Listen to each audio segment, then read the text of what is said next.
Thank you. Okay. Do you want to do a test, Lori? Okay, I'll do a test. Here I am at home talking on my phone in my normal voice. Okay. How's the sound? We can hear you loud and clear. Perfect, thank you. Now we go to the test two. Roger, over and out, 10:40 or something. All right. So I'd like to call to order the August 13th, 2013 regular meeting of the Boulder Valley School District Board of Education. Sandy, will you call the roll? Albright? Here. Valvel? Here. Benford? Here. Fuqua? Here. Myers? Reed? Here. Smith? Here. Please stand and join me in the Pledge of Allegiance. I pledge allegiance to the flag of the United States of America and to the republic for which it stands, one nation, under God, indivisible, with liberty and justice for all.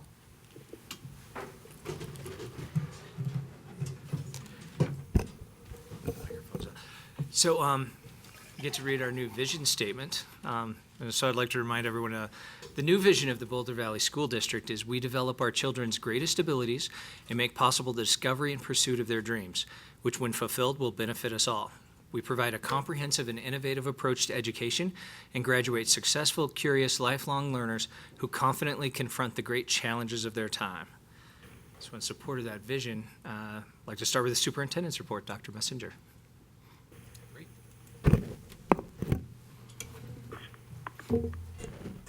Good evening and welcome back after a month recess. It's great to have you all here, and we bring you a short agenda this evening to help you transition back in. So it's great to have you here. And Lori, it's great to have you available online. So I have a few items I'd like to up-to-date you on, Mr. President, members of the board. So some things that happened while we were away will be the theme of this report, is that at the end of July, is the annual Colorado Association of School Executives annual conference. Like your CASB conference is in December, theirs is in July, and so we had a number of administrators who participated in that. They also have a midwinter conference that's in Westminster, so kind of the balance of our leadership oftentimes go to that if it doesn't work for them to attend the summer conference. So we had a number of our staff who presented, and they had a chance to attend sectionals as well as some excellent keynotes, and also a great opportunity for our folks to network with other administrators around the state. Nearly 1,000 school administrators across all kinds of administrative groupings attend this conference, so it's a great networking opportunity. I personally participated in a couple of presentations that I just wanted to mention briefly to you. Several members of our team, Deirdre, Sandy Ripplinger, and Briggs, joined me in a presentation where we described the process that you all went through and we went through with you in the community and development of the new vision, mission, and goals. And so I think the presentation was well received. We've had some follow-up, and we've offered to work with other districts if they're interested in doing a similar collaborative consensus process.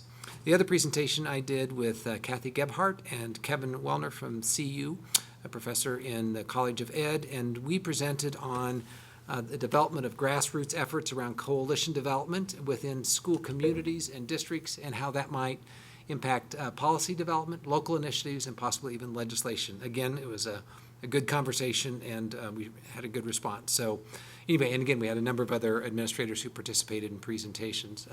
I also serve as the Denver Area School Superintendent's representative on the Colorado Commissioner of Education's Advisory Council. So this is one of the times that we gather is at the CASE conference. So I attended a luncheon meeting with other superintendents and members of his staff, and we had some great conversations about issues taking place in Colorado right now. That's a concern and a responsibility of the Colorado Department of Education. I've been involved with that group for about a year, so it's a great opportunity to make connections with Commissioner Robert Hammond and his staff. And also at this conference, I was appointed as co-chair of the CASE Legislative Council. That was the official transition. So I will be serving in that role, representing the larger metro urban districts, and then Randy Miller, superintendent of Eaton, Colorado, will represent a rural perspective. So he and I will co-chair that.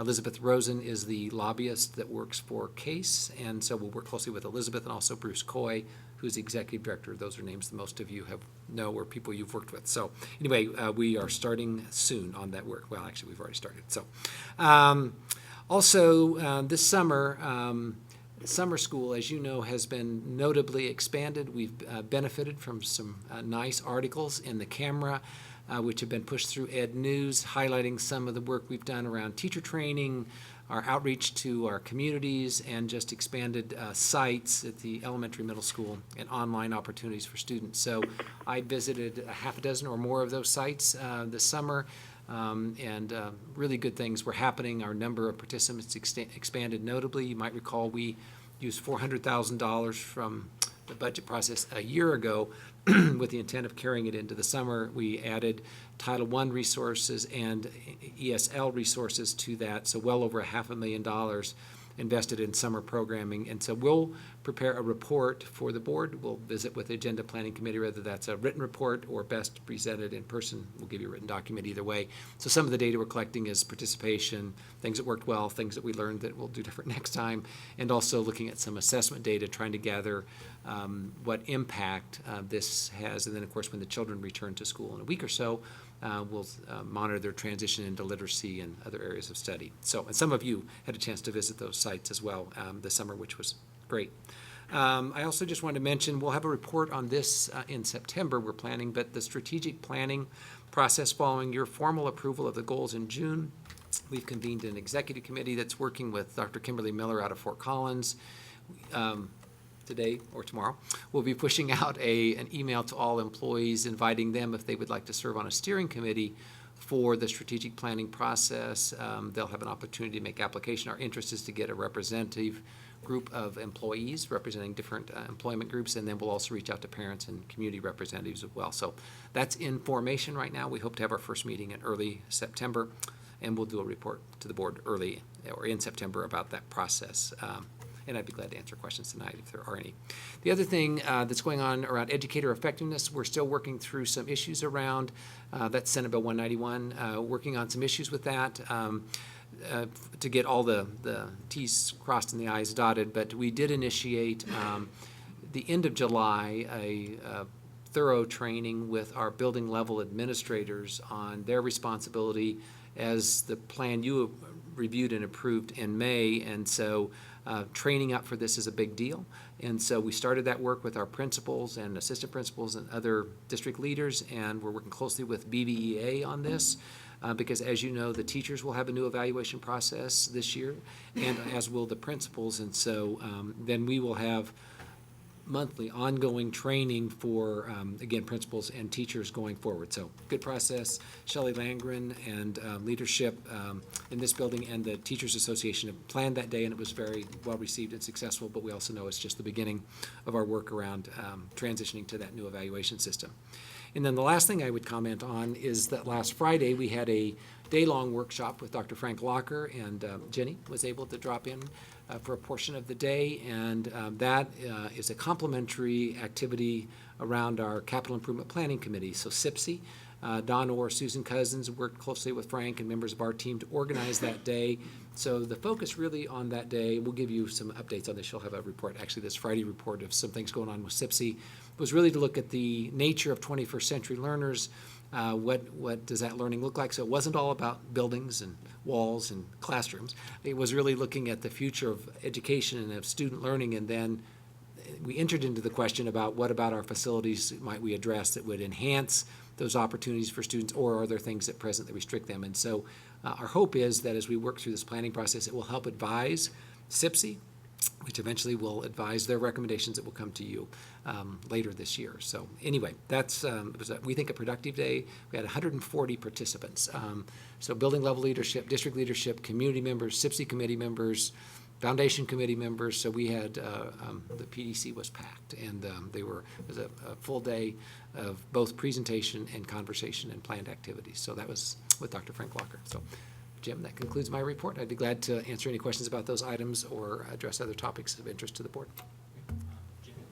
So I have two things I wanted to ask about. First Okay. of all, your Jenny, present. can I have you speak Oh, more I'm sorry. directly in and a little I'm louder? sorry. There are two things I want to ask about. First of all, the presentation at CASE that you did with Kathy Gebhardt and the professor from CU. Yes, Kevin. I'm just wondering, is that something that might be appropriate for you to share the information with the board? It sounded interesting, I don't. Sure. Yeah. I mean, Yeah, I just- yeah. I have a meeting with Kathy and Kevin to we're going to debrief on the experience because they both had to leave the conference. Kevin left right after the presentation. So yeah, we'll visit about that, and that might be at least a written summary of what we did and more if you're interested. So yeah, it was an interesting conversation. Thanks. And then the other, just as a follow-up to the implementation of 191, have we got anything in place for we talked about getting feedback as we rolled it out. How are we going to do that? So yes, as you might recall, in May when we talked about this, for the whole state, this is sort of a field test of everyone, fine-tuning their instrumentation and their process, so not unique to BVSD. So Shelley, again, taking lead with this, Shelley Landgraf, is that we will both use feedback instrumentations, we'll also use focus groups, and so we have a tentative plan and timeline for that, and then we'll begin to roll that out once we introduce the instrument and get folks in the field having a chance to use it. So, it will go wall to wall. Every teacher will encounter some aspect of this and every principal as well. So this will be a great opportunity to receive feedback. It'll feed back into that planning group, of which Jenny, you and Shelley both served on, and then our plan will be to refine our process, our instrument, and then probably spring bring back another set of recommendations, because then it will probably have contractual implications, our contract with BVA as well as policy. So we didn't make those adjustments going into it because we're still in process, but so there'll be a set of recommendations that come out of that. Okay. Where are we with CDE on the growth portion of this? We are in discussion. We have a plan. We think it's a workable plan. We need to visit with the commissioner about that, and we will. And also, our plan right now, and I'll visit with our board planning agenda setting. We think that probably this will warrant coming back to the board.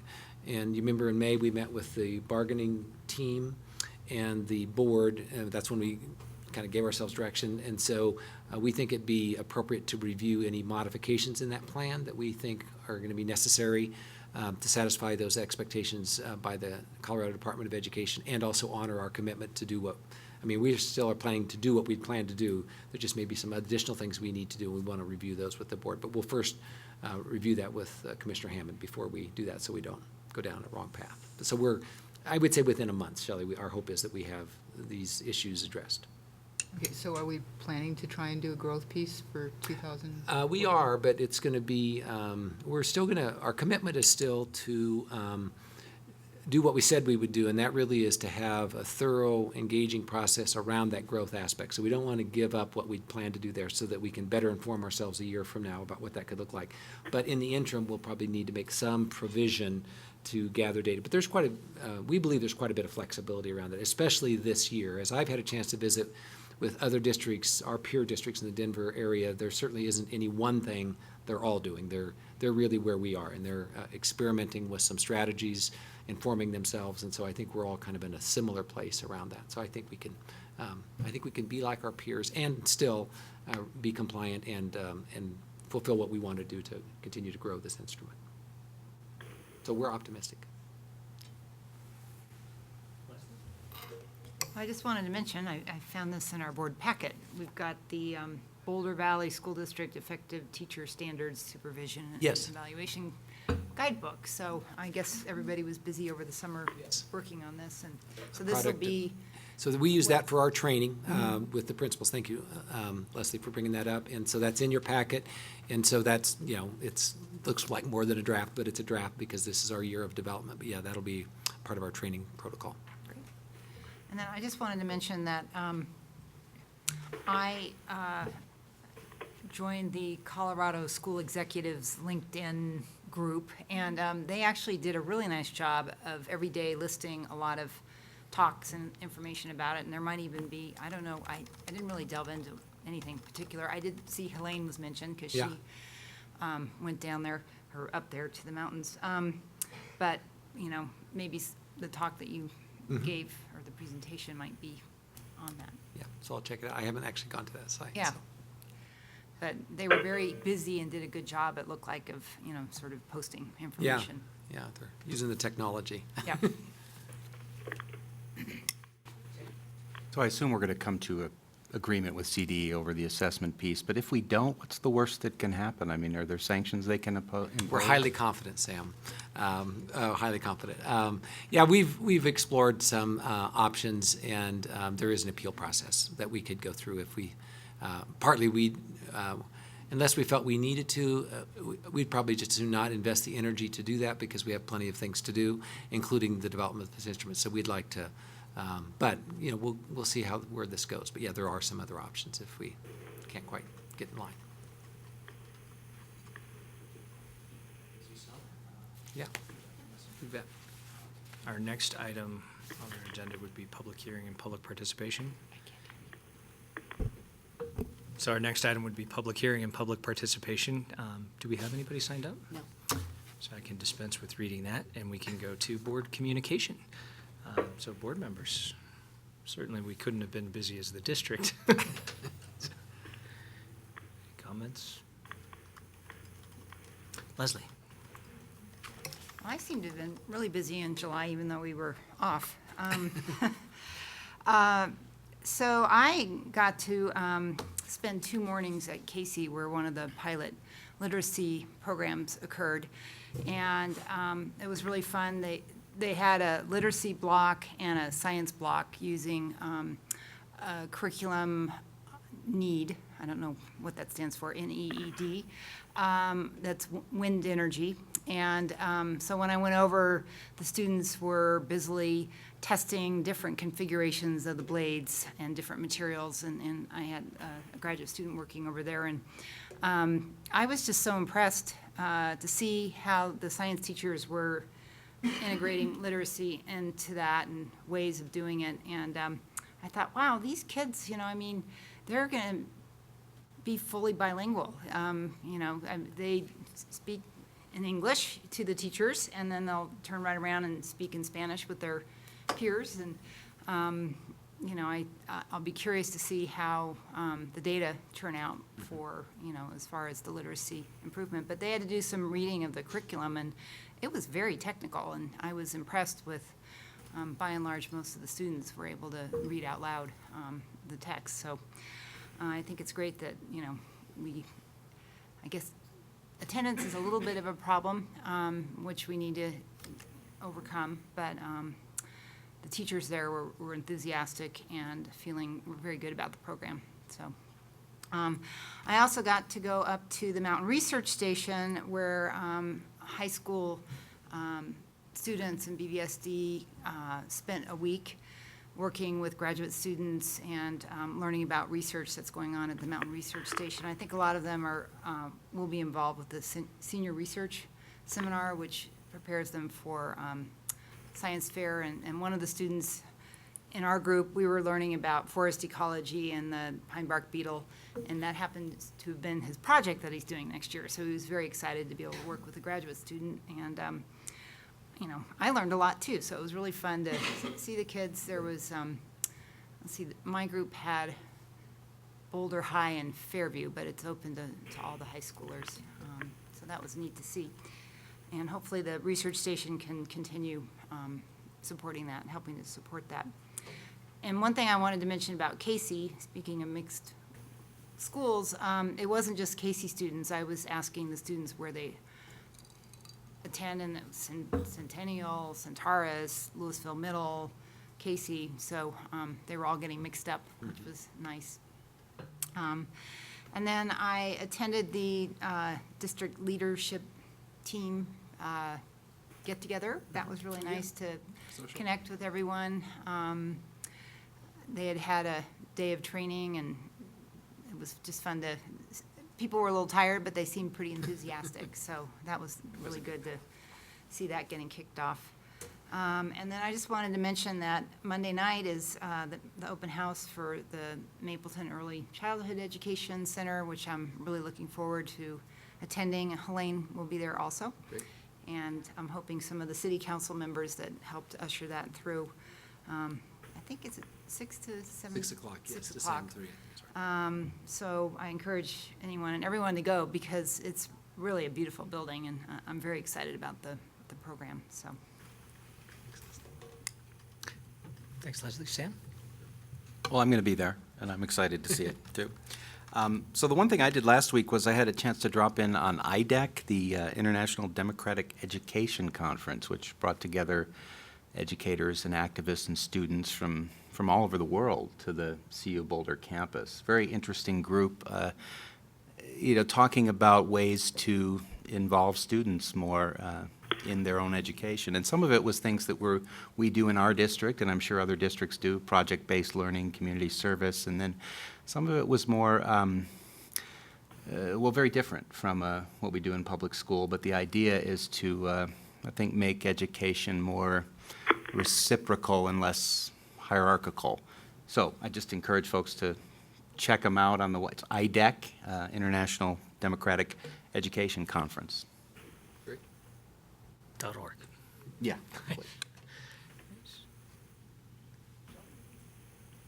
So, there's been a lot going on this summer in the school district. So I had an opportunity to visit, I visited both the summer school at Douglas and then the Jumpstart program at Creekside. And I would like to say that one of the things that I'm really pleased about with both of those programs is the opportunity for professional development, that sort of authentic professional development, which is going on as those programs go on. And I really particularly would like to applaud the teachers who were attending the Jumpstart, who were watching the Jumpstart program as part of their own professional development. So there was a classroom with kids, and then there was a cohort of teachers who were working with some with the kids and observing the master teacher and having their own conversations. And I think that's just brilliant. And I think the professional development has been an area for improvement in this district for a long time. We've really consistently undervalued and underused it, so I'm really excited about it. And I think that the summer school programs are being used in that same way. It's really great that we have our own teachers teaching summer school to a greater extent than we have before, and that they're learning things that they can then take back to the classroom and to their own school communities. I think that's going to reap benefits as well as having kids in summer school. One thing I did think about Jumpstart, though, was Jumpstart is for kids starting kindergarten, and the whole conversation around professional development only underlined to me the desperate need we have for full-day kindergarten district-wide. I just don't even see how we can expect our kindergarten teachers to be planning individually for how many students does the typical kindergarten teacher have, Bruce? 50, 45? Well, yeah, the 2 half-days, yes, Yes, probably. so that's a lot of individual planning for teachers to be doing after the school day is over, and there's a lot of stuff that we want to happen in the kindergarten school day that I just don't see how it can happen in 2.5 hours. So I would just like to say that I think that we have a desperate need, and I hope we're trying to figure out how to get that to happen. And I'm sure that the need is even greater statewide. And then the facilities workshop was very interesting, and I'm convinced that a lot of the conversation that went on there and the work that our facilities planning group will be doing will fit in very nicely with the goals that we set, because it sounded to me like there's room for quite a bit of overlap between the vision of education in the 21st century and the need for flexibility and for more individualized learning and more project-oriented learning and the goals we set. I did sort of notice that this particular presenter seemed to think that the fullest flowering of public education would be charter or magnet schools, which gave me a little bit of pause because I still love our neighborhood schools. So I hope that we don't, I hope we don't buy into the whole thing, but not that I don't love our choice schools and our charter schools, but I don't think that that schools that aren't charter or choice schools are lacking in any way. So that was one reservation I had about his point of view. And then I'm hoping that we'll be hearing more about the work around talented and gifted programming. I know that report from the state came out at the end of the year, and it wasn't hostile, but they weren't just jumping up and down for joy at the excellence of our TAG program, and so I'm hoping that we'll take to heart some of the issues that were raised in that report, and also I think I heard raised by the DAC at the end of last year around consistency of programming in this district. So I'm looking forward to seeing what we do about that.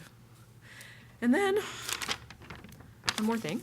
And I'm, as you know, I'm serving on as our board's representative and sort of a representative for the CASB, Colorado Association of School Boards Legislative Resolutions Committee, and they are meeting tomorrow for the first time to talk about what kinds of resolutions might go forward to the CASB General Assembly in the fall. So if anybody's interested in that information or the information they're sending out, I'll be glad to forward it, and otherwise I'll just do my best.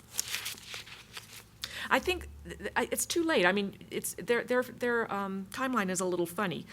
If we wanted anything in to be included, if we had a resolution we thought CASB should consider, it would be due August the 22nd. But we can't possibly make that kind of deadline, can we? I mean, even if we had anything.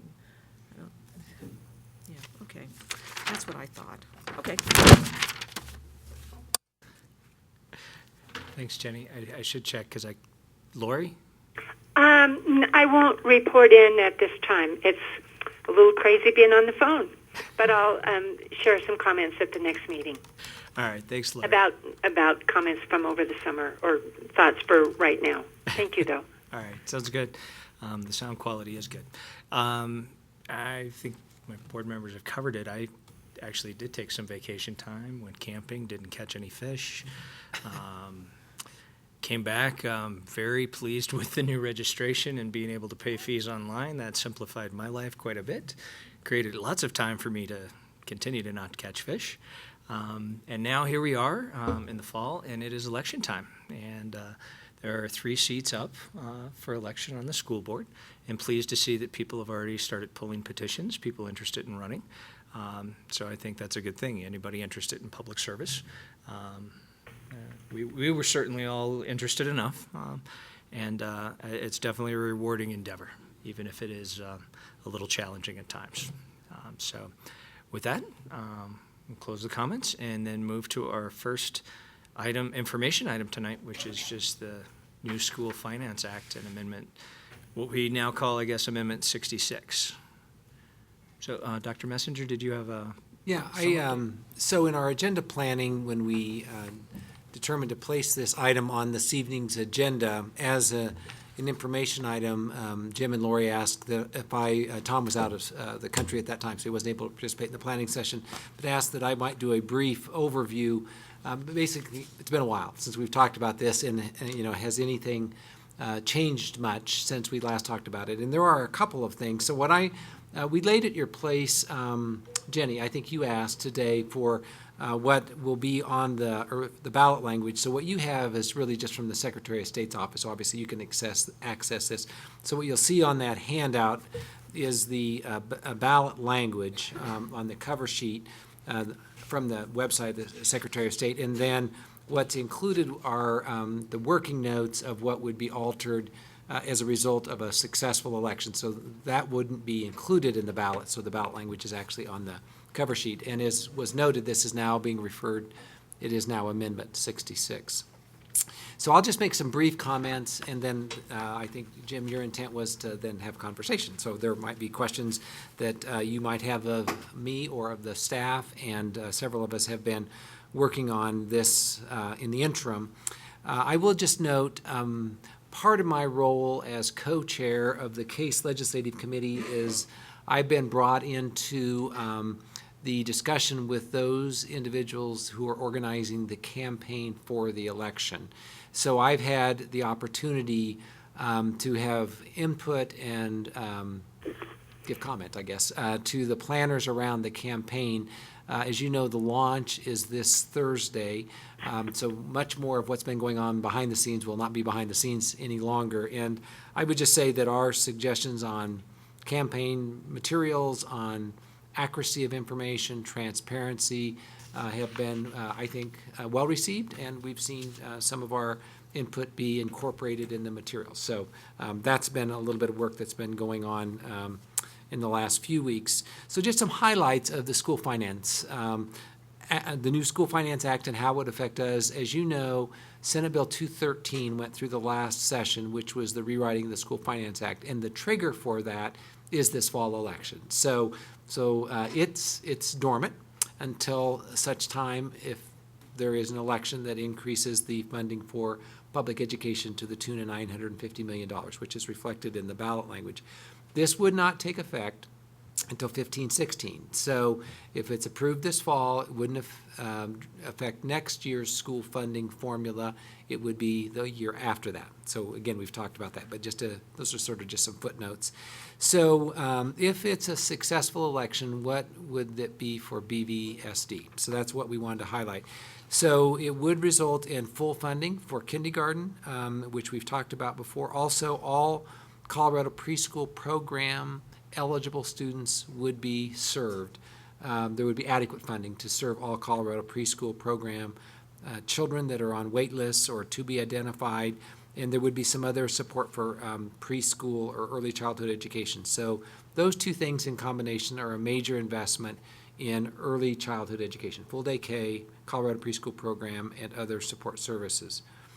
The takeaway for new funding for us in 15-16, additional new funding would be $20 million is the best estimate for Boulder Valley School District, $20 million. Now, you've seen a number slightly smaller than that in the past, so I want to clarify why it's not $17 million, which I think is the number we saw last time. It's $20 million. There has been a change in the calculation because the average daily membership that was a part of this, a new way to count students, won't be implemented until 2017-18. So this comes in 15-16. The best estimate is the new accounting system for student count won't be until 17-18. They had projected in the early numbers that we'd see about a 2.1% reduction in funding for schools as a result of this new, more accurate counting. They think that that would be a savings. This is their estimate of 2.1%. So the numbers that you've seen before showed that reduction of 2.1%. So what they've said is it's not going to be in place by 15-16, so we're not going to reduce it by that 2.1% on the average across the state. So that means we would receive more money. However, when it's implemented in 17-18, if BVSD were to see a 2% reduction in student membership as a result of this new accounting system, then we would see a reduction. So it's in now, so I just want you to know that's the difference in the number. But it most likely would reduce again in 17-18 or would reduce off of that, whatever it is at that point. So we would get it initially, but we would probably lose something proportionate going forward as a result of that new average daily membership. The $20 million would need to be used to help fund the full day kindergarten. So just to be clear, not the Colorado preschool program money, that's outside of that, but the money it would cost us to implement, to get that money, the full day K, we've talked about that being around $4 million. So the $20 million would be used to help offset that cost. Then in addition to that, $3 million, when we met with Senator Johnson and Senator Heath that night, we talked about the special education.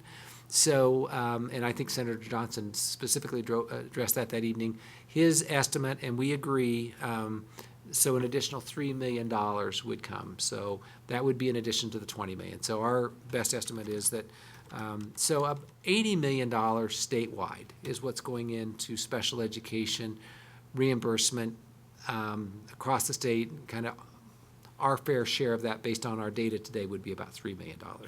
So you probably know this, but we invest presently $36 million a year in special education, of which a majority of that funding is general fund dollars and some money coming from IDEA. So we're fulfilling all of our special education obligations right now. So what we would see the $3 million being is freeing up general fund dollars, because then we would, some of those special ed costs would be covered. Some additional costs would be covered with the $3 million, so that would free up money in our general fund for other uses. So that's a benefit for all students. And that $80 million at the state level does not really come close to fulfilling the obligation for reimbursement to school districts, but it's a major step. And it's something we worked pretty hard for in this Senate Bill 213. But I would also say there's still room for opportunity for more reimbursement costs that would come to school districts in the future if we have success with additional funding sources. But $3 million is what we anticipate would come to BVSD. The other thing that we wanted to just mention, and we've talked about this before, is that as a result of this ballot language, if it were successful, it would be 2 additional operational levy opportunities that we presently do not have in our school district. because we are at the maximum level of our operational levy, our mill levy override, which you know, we can't go ask the voters for more. So I think Lori asked this question 2 months ago about what other opportunities do we have, and we really don't have very many options to seek more funding. But this, in addition to what the income tax would generate for schools across the state, it also opens a couple of doors for school districts. So I'll speak specifically to the Boulder Valley School District. So what they would allow us to do is to go to the voters and ask for, so this would be local tax dollars down the road, but it would be the cost of living index was eliminated in this new funding formula. So a portion of our present funding formula comes out of a cost of living factor index. That was removed in the computation. But what they would allow districts to do is go back and ask for that amount of money that we have been or would be receiving. The negative factor fits in that. But so it opens some additional operational levy that we could go to the voters for if there was a need and there was support. That's one. The other would be is that there is a new levy for operational costs. So we've talked about moving capital improvement operational costs out of the operating general fund and getting in, so roofs, sidewalks, technology. There is, under the new language, the opportunity to move that outside of the general fund. Again, it would require a vote of the taxpayers, local tax dollars. So it's opportunity.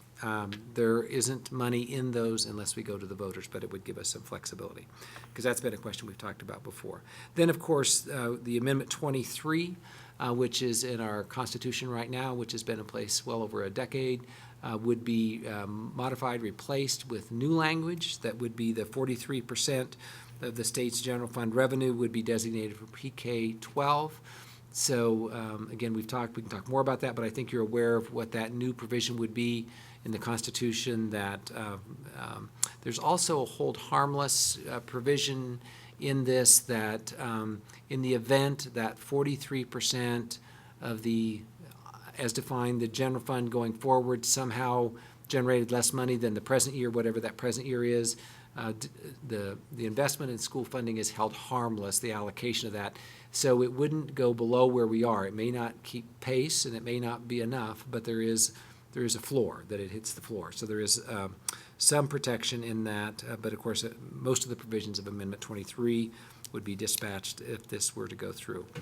And the last thing I would just comment is that one of the things we worked really hard on that was not incorporated in this School Finance Act, so it wouldn't be reflected, is that we really wanted language in the School Finance Act that would be sensitive to high poverty, high ELL enrollments in school buildings, because as a district, our average isn't very high compared to the state average, so we don't get some of the benefit that a high concentration district would be. That's that index per pupil piece that we've talked about. I can talk more about that. We really wanted to see that go at the school level calculation, so that some of our high density schools could still benefit from that higher per student allocation.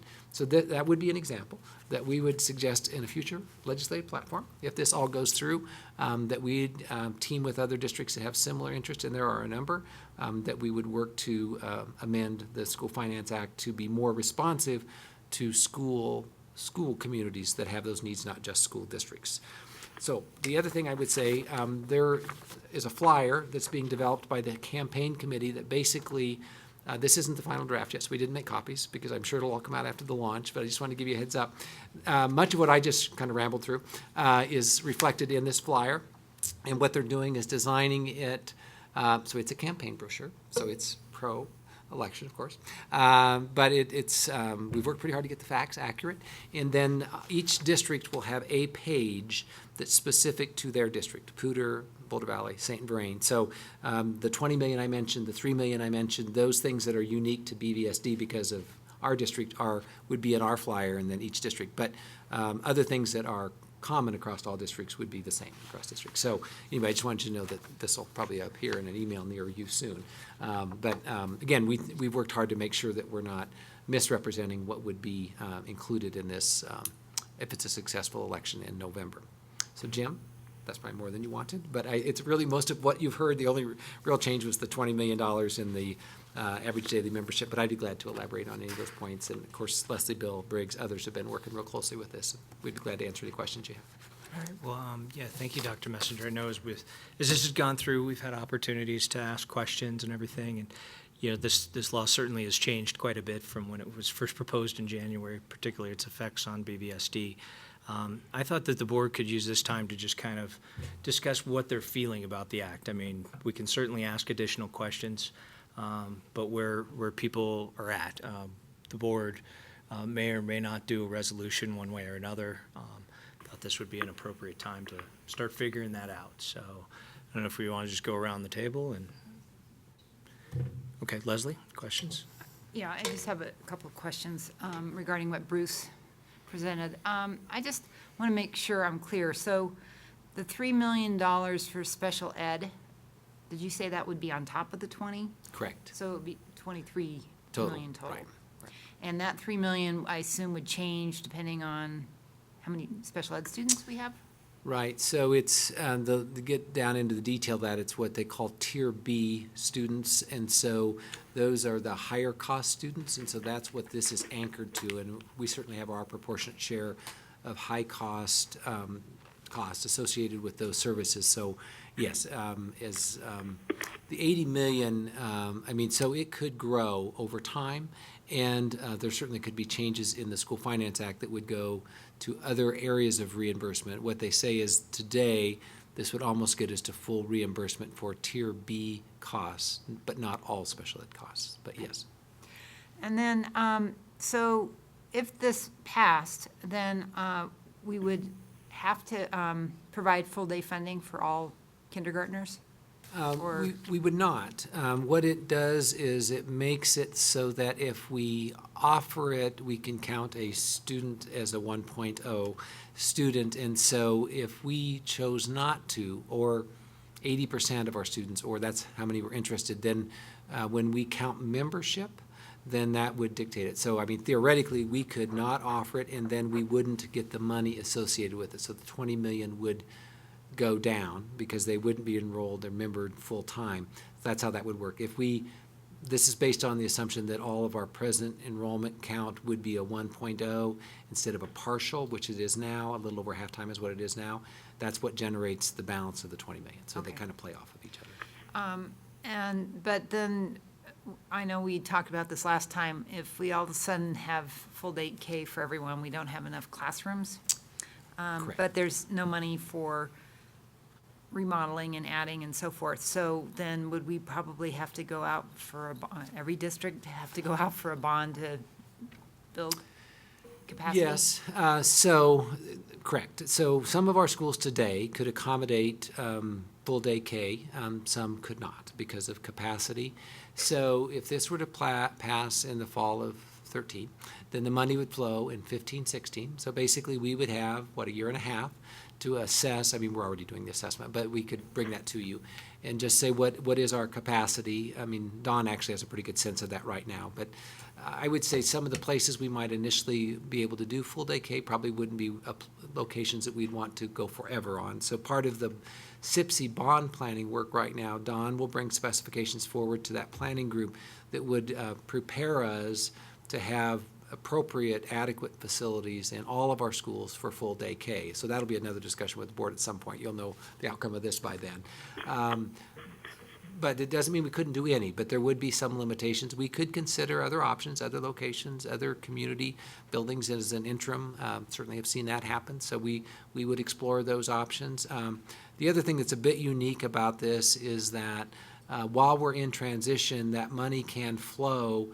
And then, so there isn't money for capital construction, but theoretically, you could use any of this money for lease of facilities or capital construction in an interim. But I think our intent would be to frame a building plan for the district, whether this happens or not. We're interested in having that discussion around full-day K, but clearly we would have to do some expansion of facilities to meet those needs. Now, keep in mind, we have kindergarten enrichment, KE, in many of our schools. And those are spaces that we wouldn't need any longer because those children would be in full-day K. Mm-hmm. So one advantage we have is we have such a program. If we didn't, then those spaces wouldn't be available. Again, not all of them are adequate and probably wouldn't meet our specifications, but we do have some capacity as a result of the KE program would be eliminated, and that would backfill that. Okay, thank you. Those are all my questions. Okay. Well, let's handle the questions first then. Did you? Bruce, are you personally supportive of this? Yeah, I would say I am personally supportive of this. Sam, I mean, we've had much discussion. We worked really hard to amend this bill over time, and we think we had some impact on that, we being the education community. It's not perfect, but as we look at what we want to do as a district around our early childhood investment and our goals that we've worked so hard on, and the fact that we're to our limit on our operational levy, we don't have much wiggle room. And so, it's a give and take always. But I think as we've talked administratively, we'd land on the side of support on this, given that that's an opportunity that we don't know that when we might have it again. Continuing questions, Jenny? If I'm reading this correctly, the state, if this passes, the state would start collecting the tax in fiscal year 2014, 2015, but there would be no benefit to the schools till 2015, 2016, so there's like a year lag time. So is there a Yes. plan for that money? There is. I mean, if you were really watching the inside baseball on this, right at the end of the session, this was sort of a major speed bump they hit, that they really had not addressed that issue. So they introduced language before the legislature right at the end of the session about basically not letting that money flow into the general fund, that they would collect the money and it would accumulate, and they have designated areas that it could be invested in that are common educational needs across the state. So I can't rattle those right off the top of my head, but there is a place that it goes in the education fund, and needs, services that they would address. One of them is around technology and wide area access, or wide area network access in rural areas. So they have a list of, not a long list, but a list of items that would draw from those funds in the transition until 15, 16, when that money then would begin to flow into the formula, yes. So, and has there been some thought about the implications of the switch from the inflation plus growth funding in Amendment 23 and the 43% funding of this new amendment? And I'm still confused why we're amending the Constitution in an off year, but I won't ask you to talk about that. Yeah, so a lot of thought has, and I mean, not just me, but a lot of individuals have been working on this. So I would just say that there's been some effort to research this, to do some looking back. What would the effect have been had we had this? What will it be going forward? Again, you have to do those analysis by making some assumptions about what the cost of living will do, what enrollment will do, what the economy will do, what 43%. I mean, so there's just a lot you don't know. But yeah, I mean, I think when Amendment 23 was approved, that there was some assumptions of what would be included in that, what would be protected, then ultimately was not. There will be a point when if we stay with our present formula, if the negative factor continues to grow, which you're familiar with, there would be a point where you get down to the base funding that doesn't include the areas that have been worked out of the system through the negative factor, where then it'd be a new low bottom that we'd operate from. And then we would enjoy the protection of Amendment 23. We just have a lot less money in the schools when we get to that point, because that is the constitutional protection that the thought was it was be more protective of all investment in K-12, which hasn't been realized. But yeah, the 43%, I mean, the hold harmless, we think, well, our analysis is there's been an effort to put some safeguards around the 43%. So this has been compared to what California has gone through and has not had such positive outcomes as this. But there have been some safeguards built into this that would, at least wouldn't play out the same way California has. However, it certainly isn't without problems. If you have a declining economy and if you have a declining state economy, so you get hold harmless, then you clearly still may not be keeping up with inflation or enrollment growth, so per student will go down.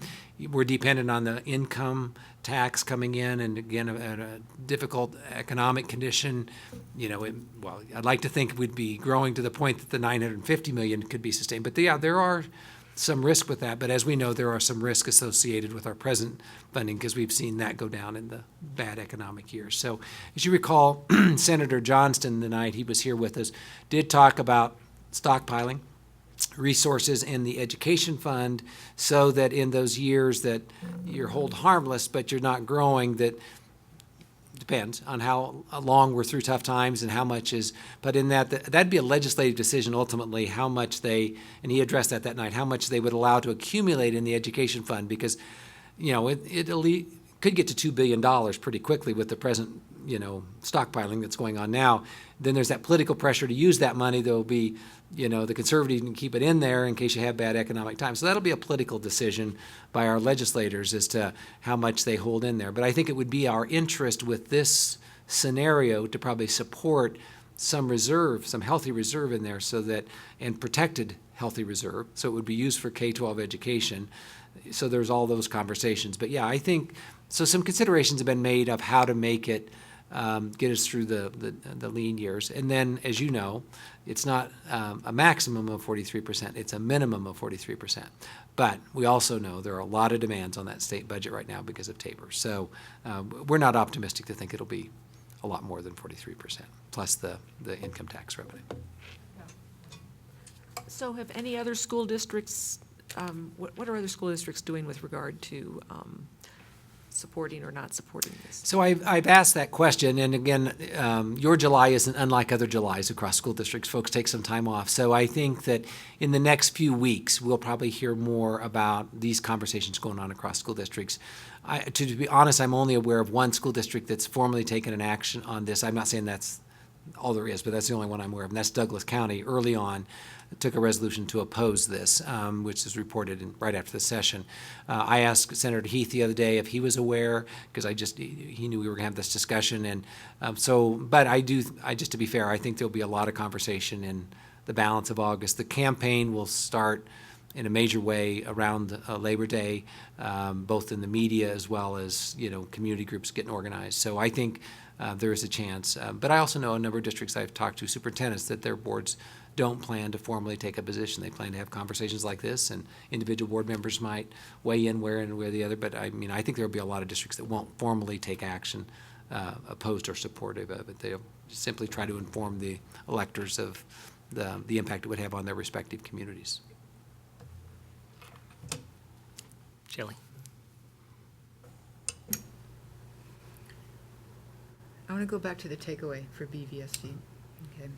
So you said there's a $20 million takeaway plus the $3 million for SPED. So there's 23. And then 4 of that is designated for early childhood education. Need to be for full day K, yes. Okay. So that leaves 19 million. What would you roughly say that's going to be allocated for? So our understanding is that would be your discretion. That would be ongoing demands on the budget. So on that given year, this would be the new School Finance Act. So any enrollment costs, any inflationary costs, any new program costs would need to, this would be the new plan. So just like you do now when you build the budget, we bring recommendations to you. You have priorities. So it could be used for any variety of things we spend general fund dollars for now. I guess one of the things by 15-16, not only will we have goals, I believe, well, sooner than that, but certainly by 15-16, we'll have some recommended interventions and programs around the goals and priorities you've established through the approval in June. And so I guess my hope would be that as there are needs for interventions and costs and programs that we would prioritize all of our dollars, but these would be some discretionary dollars in addition to ongoing funding that you could. So the full day K would be taken care of, but there could be literacy, could be other interventions. We certainly have had conversations, but I'd like to see that come actually out of the strategic planning process, that we bring that to you and you help us set those priorities, and then we'd reflect that in budget proposals back to you. So that's about as much as I know today, Shelley. Why does that sound different to me than the last time we discussed that? I didn't realize that 19 million of the 23 was at board discretion. You sure there's nothing else in there that's required? I don't remember that. So there is the provision around the allocation that has to go to schools.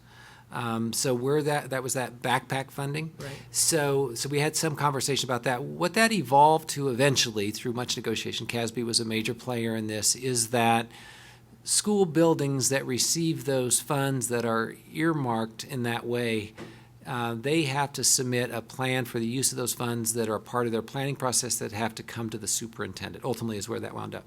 So our discussion around that would be that we have a planning process now. Our new goals and strategic planning will shape our future planning by design.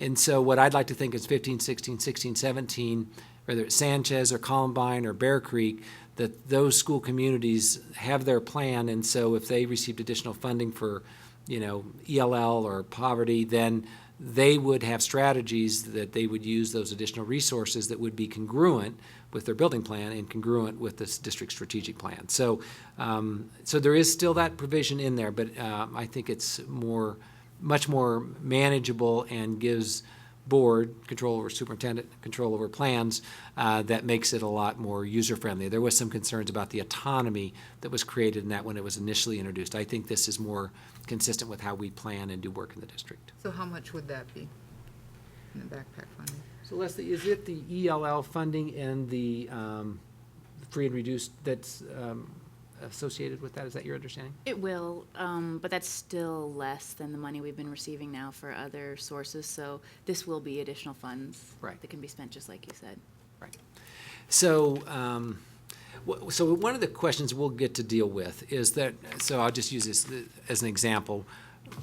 We do allocate English language learner resources to schools, staff, materials, but it's a district operated program. They're in the schools, they're members of the staff, but it's a district program. So one of the things our district, every district have to work through is how much of that is, how much discretion do schools have around that, and will that take away from the district initiative? Will it benefit the district initiative? So, those would be, because we don't just allocate ELL resources, we invest $6 million plus for ELL now under the present budget, and so this will need to be accounted for in that $6 million, but right now we don't just allocate, it does go to schools, but it's a part of a district program. So those are the issues that we'll need to work through in light of this backpacking piece and discretion. I guess my hope would be that, we'd be on the same page around intervention services and best practices, and that won't become a problem. And So Bruce, oh, clarification too, if it's okay, which is there was something in the statute about it's only state money that's controlled that way, and because most of our money is actually raised locally, Thanks, it may Jay. not, that backpack provision may not affect our district. Were you going to say that? I'm sorry. I was going to say that, and also that a large part of the additional revenue that we'll be receiving is the TLI, so the teaching and leadership, that was 13 million, and the supplemental floor funding, which doesn't have those restrictions. So it's a small part of the whole. So again, I guess we see it as being pretty manageable. So 13 of the 19, you're saying, is TLI? And tell me again exactly what that is? I've forgotten the definition of it.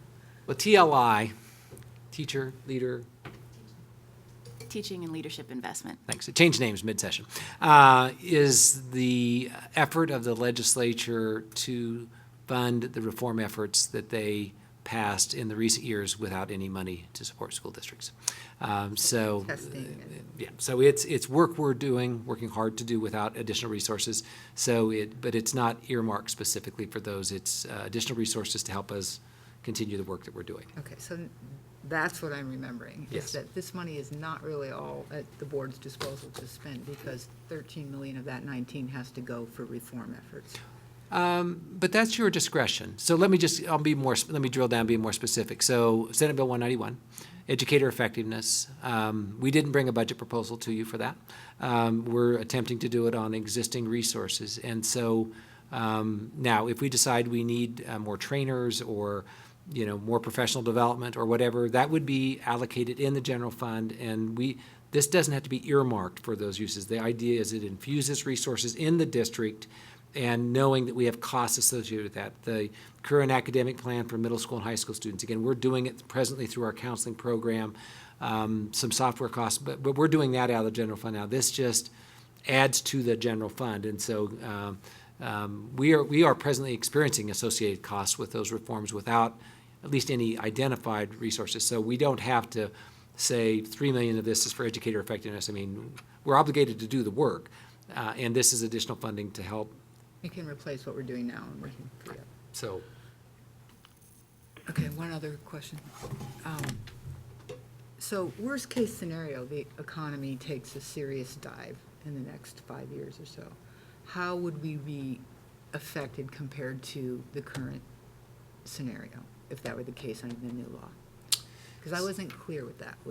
So we're actually doing some analysis of that right now, of what some scenarios would look like. And so the question might be, at what point would protections provided schools under Amendment 23, knowing that there isn't really any protection until we get clear down to that base funding, so we're going to continue to lose. But so you build that scenario where it's kind of the worst case scenario for Amendment 23, and then you apply this to the 43%. I mean, there is a place where those lines cross. So there is benefit for the 43% with some assumptions about what the future holds, and then there are some around Amendment 23. So there certainly are scenarios where that there might be more protection for actual costs under Amendment 23 than there are under the 43%. But there are scenarios where that's not the case. I mean, this isn't either pro or con for the election, this comment. It is that neither scenario meet our needs in the long term. I mean, the reality is this income tax increase will infuse $950 million into the system, and maybe the 43% with a growing economy is helpful. But as long as a state, we're not investing more in state services, be it education or other. I mean, with Tabor in place, I mean, the reality is we hit the wall again. I mean, some would say it won't be very long until we hit the wall. But clearly, if you got $950 million in the system, there's going to be some benefit for a period of time. But I don't think any of us believe this really gets us to adequacy, gets us to where we need to be. We were in a meeting yesterday with one of our legislators, Claire Levy, and Tracy Rainey, and Kathy Gebhardt, and Leslie and I. So they've, I think I can say this, they've done some calculations of what it would take us to get to the national average on per pupil funding. And if we started now and spent 53% of the state's general fund, not 43%, 53%, for the next 10 years, we still wouldn't be to the national average. So what that means is that we're just a long ways off. We've spent 2 decades getting down. This will help. I mean, I think this will help. But clearly, there are a lot of scenarios that play out differently. But this isn't going to get us to adequacy. I mean, this is a part of a solution, I think. And I don't know that anybody would disagree with that. I think we see it as a step. So you can't really say at this point how bad the economy would have to be so that we were better off with Amendment 23 than we would be with the 43%. So Leslie, do you think the analysis they're doing now, I mean, I don't know that specific question has been asked, but I think from the data we might be able to tell that in a few weeks. I think, like you said, there will be a point. Bill, have you seen any data yet on where that point is? No. The modeling includes a significant downturn in the economy. Right. Most of the reasonable assumptions show that with this new model, we will be better off financially than with Amendment 23. It does affect different districts differently as well. Yeah. So, but yeah, I mean, I think it is kind of the research question we ask in this study that we've been supportive and been a part of. That's going, and certainly when that information is completed and made public, we'll share that with you. But yeah, there certainly are scenarios that likely scenarios. I mean, who knows? I mean, yeah. But again, I think there are. So one of the things that we would want to think about is, as we lobby in future years, if this were to pass, this education fund, you know, we tend to say, get the money out there and get it in schools today. I mean, that's what I said this spring when it was put money in the education fund. But I think if we know that's our cushion, I mean, we'll want to look at these models real closely to what kind of a buffer, if you had a 3-year downturn, how much would you need to, you know, maintain some stability and growth, or 5-year. I mean, those will be other projections that we'll do. But there is capacity to build a safeguard in there if we are disciplined to put money into it. But that money comes from somewhere. That's money that could be spent on schools now. So it's not like it's a gift. You have to just budget. And what's to stop them from saying down the road that, oh, we can't afford 43%? Well, this will be in the Constitution. So it would take a constitutional change to make it less than 43%, is my understanding. So it isn't legislation, it's constitutional. So could there be, I mean, if things really go badly as a state and we can't get Tabor fixed, and could we come back with a future election that would say, gosh, we can only do 38%, otherwise we're going to break our state, and the state votes it in, then it would change. But there are provisions in the constitutional proposal here that builds, again, some of those safeguards in, not foolproof, and not some of your concerns about at what point does you hit the bottom again. But clearly it would be a constitutional change if it were the percentage that was altered, or the revenue that goes into it. Those are all built into this constitutional change. Now, this is the amount of money that is, 43% is what is allocated for, budgeted for public schools, but not necessarily allocated. So what they could do, so we'll do some worst case scenarios. I mean, what they could do is transfer 43% of the general fund into the education fund. They don't have to allocate it all to schools. So if they wanted to do 41% to schools and keep 2% and put it in the education fund to build it up, they could do that. So they're not obligated to, they're not obligated to spend 100% of the 43% on an annual basis. So there's some flexibility in there. And the education fund can just be used for the same things that we've already described, or is there some new categories in there that? The new categories are the State Education Achievement Fund. So that's the new fund for the billion. This is the same state education fund that there's the 1.6 billion in now. So there's not new parameters that I'm aware of on that fund, other than what's in the new School Finance Act. But there is not a limit to how much, other than political pressure, there's not a limit to how much they can accumulate in that fund. In this conversation with Representative Levy yesterday, I mean, so at what point is the public say to the legislature, all right, enough is enough, 2 billion is enough, 2.5 is enough, get it out to schools now. I mean, that's within the control of the legislature. There aren't any safeguards or minimums or maximums in this provision. This is Lori, and I wonder if I could ask a question. Shelley? Jim, is that okay? Yeah, Lori, please go ahead. Okay, thanks. So, Bruce, I was just curious about this last statement that you were making about that the funding is available, the 43%, but they're not obligated to spend it. So, in other words, they could only spend perhaps 41% and put the rest of it in there.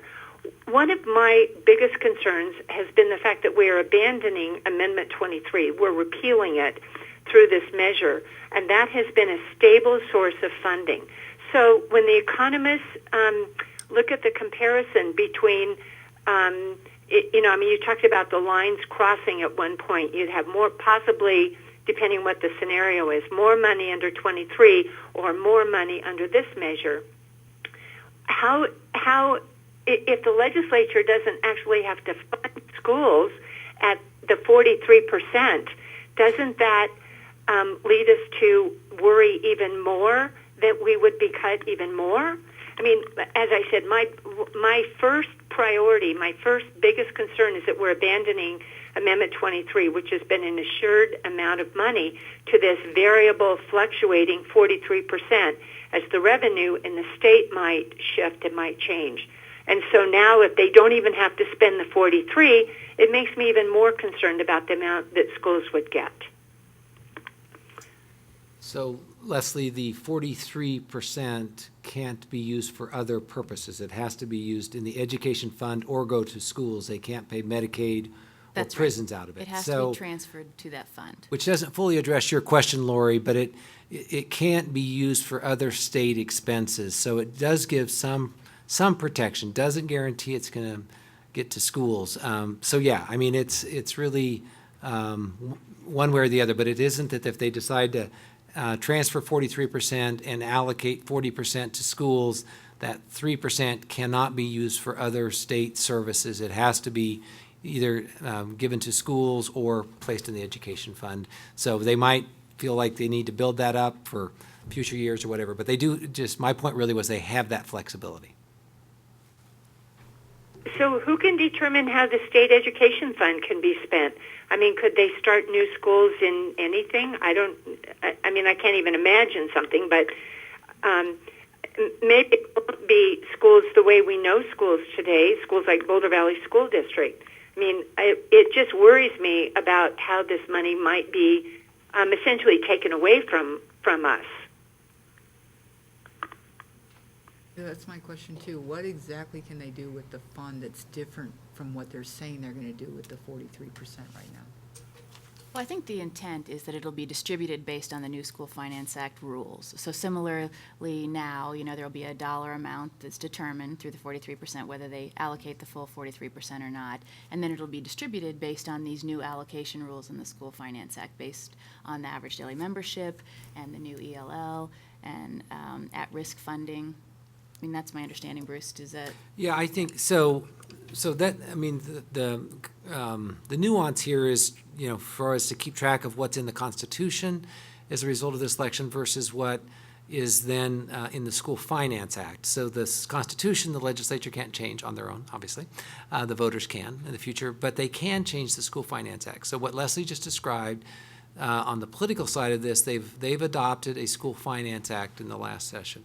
So they could amend the School Finance Act, and then that could mean the distribution would be different. But that's true today as well. That's true under Amendment 23 as well. It simply moves the money. But they could change that. So there is some concern that if this doesn't pass in the fall, there will be an effort to implement the new School Finance Act without the money. Which they certainly could do. Now, so, I mean, just keep in mind that Amendment 23 doesn't control how the money gets distributed. That's in the School Finance Act. It simply gets the money there.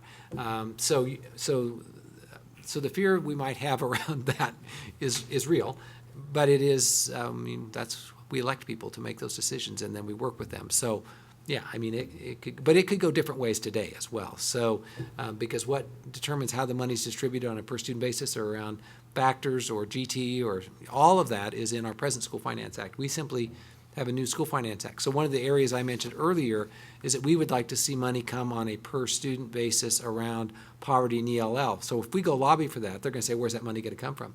We'll say, well, from that education fund, by golly. So we might be actively involved in that discussion right out of the chute, saying, because otherwise they'll say we have to take it from somebody else, and we say not necessarily. Not if you actually have more money coming in than you need under the present School Finance Act. You could simply add that factor and move that money to those schools that need it. And so that flexibility we both like, because you can legislate changes in the School Finance Act, not the Constitution, but it also, could create fear. But that's a legislative process. So they could set aside $2 billion in this education fund, and then they could say, and eventually down the road, they could say, and we want you to use it all for park testing or something. If they put it in the School Finance Act, they certainly could.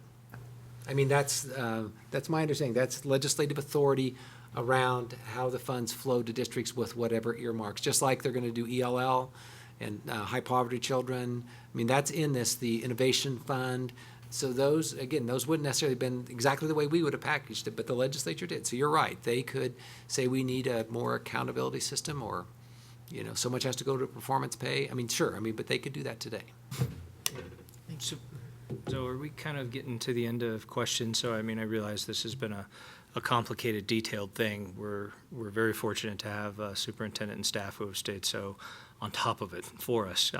It's always impressive when we ask some questions and you're ready for the answer, detailed-wise. So are there more questions or otherwise? I think I'll add my comments to Bruce and what you had said earlier in response to Sam's question. And is this act perfect to me? No. You know, is it more than 80%? Yeah, I think so. You know, when I ran for the school board, I certainly didn't know what the job entailed, but I spent 5 years cutting school budgets, and it hurt every time I had to vote for one, but I still did because that was my job. I'll be gone before this funding, if it passes, ever starts flowing. It will be to some future board with their future goals to be able to allocate. But this represents 6 to 8% more than what we have right now in the general fund. And I understand that a future legislator might change something, but I also think as a citizen, I'm going to have some input into who that legislator might be, and certainly going to know how to contact them if they're disappointing me in how they're spending the money. So I've thought about this, but for me, I am in support of this, and I actually do appreciate all the hard work of so many people who have tried to so thoughtfully try to unpack a very complicated finance act and unwittingly created one that's probably more complicated than what we had before. But at the same time, I hear $19 million in new money. And, you know, so many programs that come up in front of us all the time, and we know another $250,000 and what that can do to this sixth grader's year or this second grader's year. So I would be in support of this and will be personally supporting it. Don't know if anybody else has any further comments. Leslie? Well, I just, you know, what I'm disappointed by is that we're really not fixing the real problem, which is Tabor and Gallagher and Amendment 23. You know, look at our federal constitution. What changes have been made? And our state so easily puts things into the Constitution, and legislators' hands are tied, and they can't really do their job. I mean, we would hate it as a school board. I mean, we deal with the 3% allocation for Tabor, but still we have a lot of flexibility compared to our legislators. That being said, also we have, you know, Amendment 23, we keep saying, but that's protected us, but it hasn't in the last few years. And unfortunately, we're still not caught up to our negative factor, which is how much? 36 million. 36 million, that's what I thought. 36 million, but, you know, 24 million is getting towards there.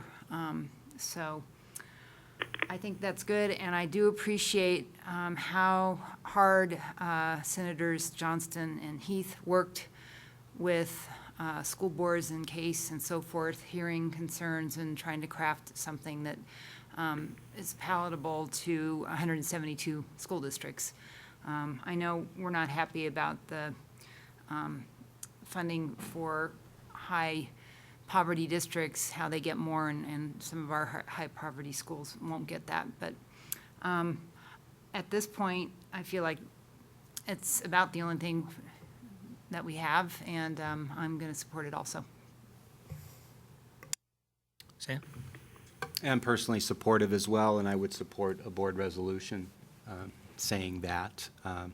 It's not perfect, but it's good, and it was made better by Dr. Messenger and the district leadership and some of my board colleagues. Made it better for the Boulder Valley. So it's not perfect, but it's the best shot I can see in the foreseeable future to get a significant amount of additional funding for public education in our district and throughout the state. I wish the formula was building level for the at-risk kids, but I still think it's in the best interest of everybody in the Boulder Valley and throughout the state to do what we can for all of our kids throughout Colorado who are struggling and need additional help. So as a taxpayer, I think beyond the boundaries of the Boulder Valley. As a board member, I think it's pretty good for us, and it will help us getting that extra, 6 or 7%. So I'm in, and I hope the board will be supportive of it. Thank you, Sam. You don't have to comment, but if you do have comments. Jenny? So I have really struggled with this. Actually, I just put it away and didn't think about it all through the month of July. That's what I did with my July. I did not think about whatever it was called in July, because it wasn't called Amendment 66 in July, I don't think. But Sam, I appreciate what you said about this being good for the whole state, because as a board member, I think it's my responsibility to think about Boulder Valley first, but Boulder Valley doesn't exist in isolation from the rest of the state. And so what's good for the state will be good ultimately for Boulder Valley, I believe. And you don't have to spend very much time in our schools. Just the few times I went out this summer, I thought, wow, if we had 19 million extra dollars, we could have, well, we wouldn't, the 4 million, full-day kindergarten. I think we don't have to require full-day kindergarten of everybody, but I think we at least have to offer full-day kindergarten to our population. I think it's just necessary. And I think if you don't have to go very far, find a kindergarten teacher and there's a teacher who will tell you we need full-day kindergarten. Another thing was when we went to the district leadership social, I spoke to a principal who's working on fundraising on her own to provide counselors for elementary schools. We need counselors for elementary schools. Our principals, I'm heartbroken when I think that a principal thinks she needs to take that on herself because we can't do that for kids who need counselors in elementary school. I think that's just a basic thing that we ought to be able to provide. So I can start right now prioritizing those funds. And I don't think this is perfect, and as I said, I've really struggled with it, but I think I'm going to continue listening and learning, and CASB, of course, is having a program on Thursday that I'm planning to attend to listen more, but as things stand, it's almost $1 billion extra for funding in the state of Colorado, and I think I can't say no to that. So I think that makes me supportive, doesn't it? But still with questions, that's what I heard. But any additional comments, Shelley? Yeah, I'm still thinking about it. I certainly understand the appeal of new money coming into this system, and if we could do what you said, Jenny, like hire counselors for elementary schools and all the other things that we might want to do, I don't think anybody could argue against that. But I feel like there's so many strings attached to this money that it's not the taxpayers who are going to be deciding how that money's spent. It's not this board that's going to be deciding. And Jim, when you say that all this money's going to be coming in, it's going to be future boards that decide how to spend that, I'm not sure that's true. I'm not sure future boards are going to have all that much say about how it's spent. And I think that added to that, the uncertainty about what's transferred and what's not, how that's going to be spent, that makes me, nervous. And I also feel like there's pressure here, like what you said, you're not sure that full-day kindergarten should be required. Well, I strongly feel like it shouldn't be required, but there's going to be pressure on us because by going full day, we'll get that 1.0 allocation. If we don't, we won't. So I worry about all those pressures forcing us to do things that we may not want to do otherwise. So could I don't want to interrupt you, Shelley, but I think just on that point, I think I may have misspoken, so I'm going to turn to my colleagues. I think that the full-day K flows whether we offer it or not. That's right. We'll get Yeah, I fully think I'm- funded for the full-day students, whether we offer it or not. Which we think, so there's a couple things that we think are interesting about this. That would be one of them. So if we have 2,200 kindergarteners enrolled, they'll be counted at 1.0 just as if we had 2,200 first graders. Now, we'll be encouraged to use it for that. So that's when I got into that conversation, because some of the conversation has been that, I'm not proposing this, but if a district said, we're going to receive that money and we're going to keep things the same for now, and we're going to take a portion of that and use it for other ECE, early childhood education program, or start stockpiling that money to add a wing onto a building so we can do full day K. Districts have that flexibility. Now, I think we would get encouragement, pressure, to locally, not from the state, but locally to ramp up to do that, at least at a high percentage, because there's a lot of pressure from schools. They want to do that.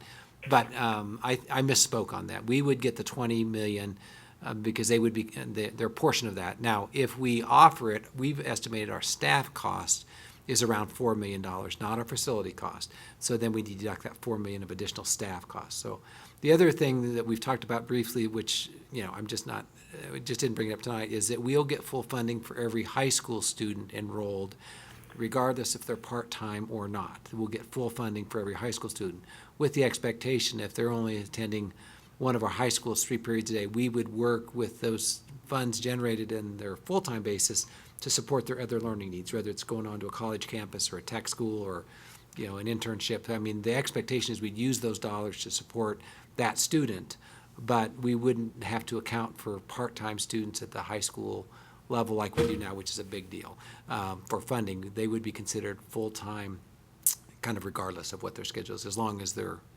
enrolled and declaring full-time status. So those are a couple pieces we had talked about before and I misspoke on the kindergarten earlier.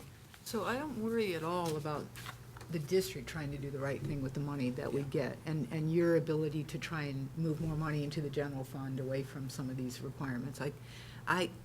Or balance them. I don't worry about that at all. What I worry about is that they will do the same thing they did with Amendment 23, and at some point, all of these promises will be for naught because they'll just do what they want. And then we have no Amendment 23 sort of guarantee. And I also worry that, citizens are getting tax weary, and that, it's, if I said to someone, I really want you to support this, but guess what, we don't get to decide where the money's really going, to a large extent.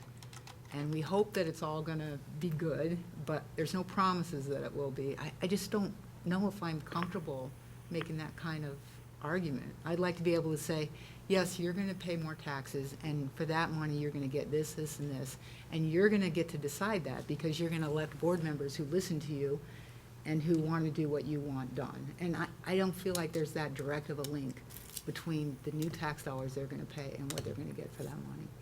And I don't think anyone's going to be able to guarantee me that because you've done a great job of explaining how this is all going to go down. And I don't think they've built that guarantee in to this law. So I guess I'm just going to have to think about if I can possibly trust them. But right now, I don't know if I do, so. Thank you for sharing. Here, Lori Rustling. Lori? Hi, thanks. Boy, thank you for the conversation. It's been a little hard to follow. Now I understand what Tom said about, it's a little hard to follow when you're on the phone. Here's my thoughts about this.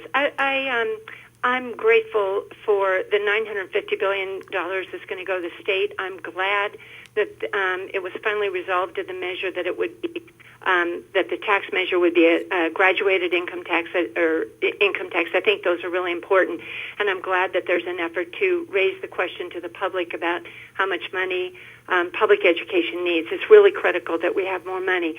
But I continue to have these nagging concerns about this measure that really concern me. I really am concerned about repealing Amendment 23. It's given this a stable base, and two of our former board members from BVSD, Jean Bonelli and Julie Phillips, were instrumental in getting that passed, and it was because for the previous decade there had been cuts after cuts after cuts for public education. And we all know, I think we know, in Colorado the economy is fairly unstable. It's up, a lot of times it's down. And I don't think it's responsible to tie public education funding to that revolving economy. When we don't have the funding that we need, we will need to cut programs and lay off teachers. It's rosy right now, but it won't always be. And the reality is, in Colorado, you have ups and downs, and it's hard to predict what will happen. And so long term, I worry about the stability. I agree with Jim. I'm not going to be here to see this be fully implemented. But I do want my legacy to be that we have long-term stability for public education, and I just don't think that this is the correct vehicle to get us there. And I also, it's really clear that this is not going to solve our problems either at the state level or for BVSD. When we talk about these reforms that will be implemented, and I do support those reforms, I still come back to the fact that we've got operational costs that we are not funding at all, that cannot be used. This measure can only be used for certain things that will not be controlled or influenced by local boards such as ours or other boards across the state. It's a narrow use of the money and doesn't go to teacher salary, doesn't go to buildings if we need them, doesn't go to basic operational costs. And so our problems will continue, even with this extra influx of money that is being given for those issues which I really support. So I, at this point, feel very uncomfortable supporting this measure, and I just don't think we know enough. But I do want to say one other thing. The voters in the fall are going to vote for this. They're either going to approve it or they're not. I note as I look at the campaign, there are no high-level Republicans. There were no Republican legislators who signed on to this and who were part of it. This is not a bipartisan measure. And even as a strong Democrat, I've been very active in Democratic Party politics in the state and in our county. It troubles me that education is somewhat partisan in this measure, and I think it's important that the entire citizenry is supportive of it. So that's a reason that it troubles me about what the campaign is doing. And I also want to say, on a personal note, the voters are going to vote for it or they're going to turn it down, and it's going to happen in November. There will be a decision that will be made, and we will go forward. And people on our board, I'm convinced, will continue to step up and do the right thing for kids, the best that we can possibly do. They are our future, and we will continue to work on it. And I can't imagine a school board member would ever give up on this.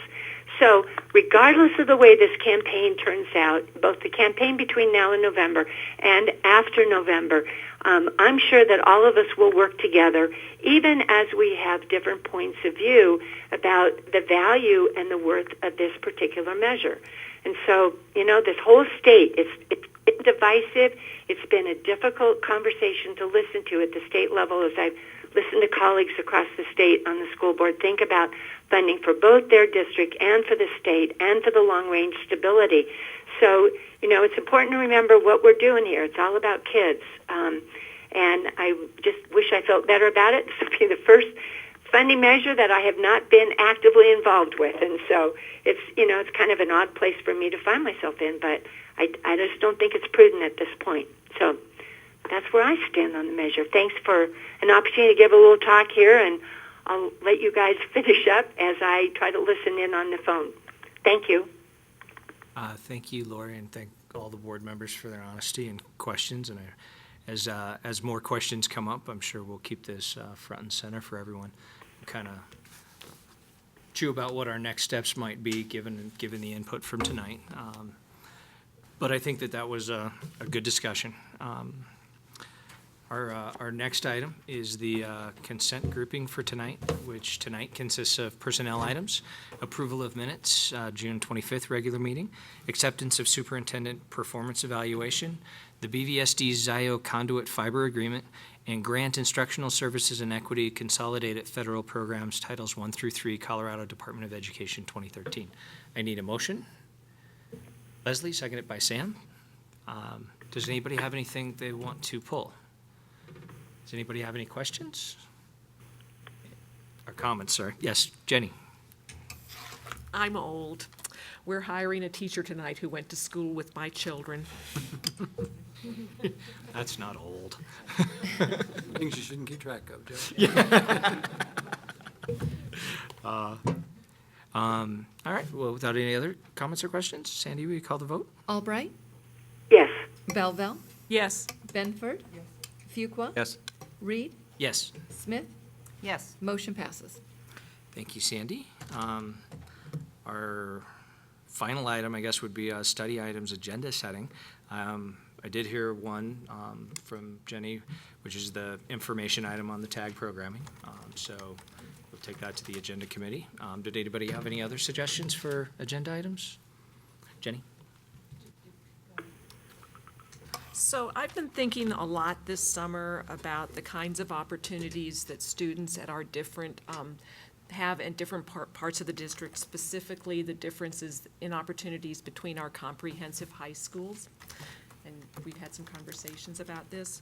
And I'm particularly concerned about whether students have the same opportunities to, say, take advanced and AP classes, and whether they're, not only are those classes offered, but are there barriers to taking them for example, scheduling barriers, maybe homework assignments during the summer that are excessive. I think we've discussed that there's no applications anymore, but maybe, but there still are homework assignments.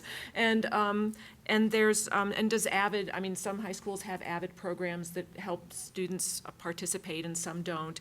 And does that make a difference to participation? Are there counseling opportunities for students at some high schools that don't exist at others? And also, just sort of what's the rate of participation in art, availability of arts and arts programs, because somebody said to me today, made a comment about, well, if you wanted to be in band, you'd go to this high school, but if you wanted to do sports, you'd go to this high school. And I thought, well, shouldn't you be able to have an excellent band or sports program at any high school? So I'm hoping that we're looking into this, and I'd like to know more about that. I think it's a really important issue for us, and that all of our students should have similar, they don't have to be identical opportunities, but they should be similar opportunities, and I think that's not happening necessarily. Yeah, I'm getting it written down. Thank you, Jenny. Leslie? Well, we got an email, I guess it was last week, regarding a focus group on immunization exemption, or immunization, and there wasn't enough interest by school board members to have one, but I said that I would be interested in talking to somebody, so I had a nice conversation with somebody from the Keystone group yesterday, and it brought up a whole bunch of questions about how we handle information regarding that. So I'm going to be putting together an RFI. I just wanted to give you a heads up. I also sent an email out earlier this summer regarding a lice problem and a lack of letting the school community know. And so I sort of might be bundling up something regarding sort of health issues and policy. So I just wanted to give you a heads up. Nice. No, thank you. Shelley? I'm glad to hear you talked with that woman. I did as well. And it was very discouraging to hear that I think we may be the only 2 board members in the state that talked to her. Three. You talked to her too? Yes. Great. Good job. Well, I could put together maybe what I should do is, put together my questions for an RFI and, add, and I don't know how that works as far as, we don't want to have these conversations via email and get in trouble, but, we may have different angles and questions related to the conversations we had. I think one way to manage that might be that if you want to take lead, Leslie, and form the questions for an RFI and send it, copy the board and send it to me, then what I can do is send it back out or Sandy just to say, are there other suggestions any one of you have to refine or enhance, then just give it back to me, and that way it's not a conversation between you, and then we'll put that all together, then we'll execute the RFI, and then hopefully that would address your questions or And the needs. RFI is public, so that's Yeah, great. and then it's all public, so. Shelley? I would be interested in an update on the National Center for Time and Learning grant and what we're doing with that in the designated schools. It will be in your Friday report. Okay. So that might generate more questions or comment, but we just pushed it out this afternoon, so it'll be in your Friday report this week. Sandy Riplinger prepared an update. It's Tuesday. Okay. Soon. All right, without any other items, we can stand adjourned. Thank you, everyone. Bye, Lori.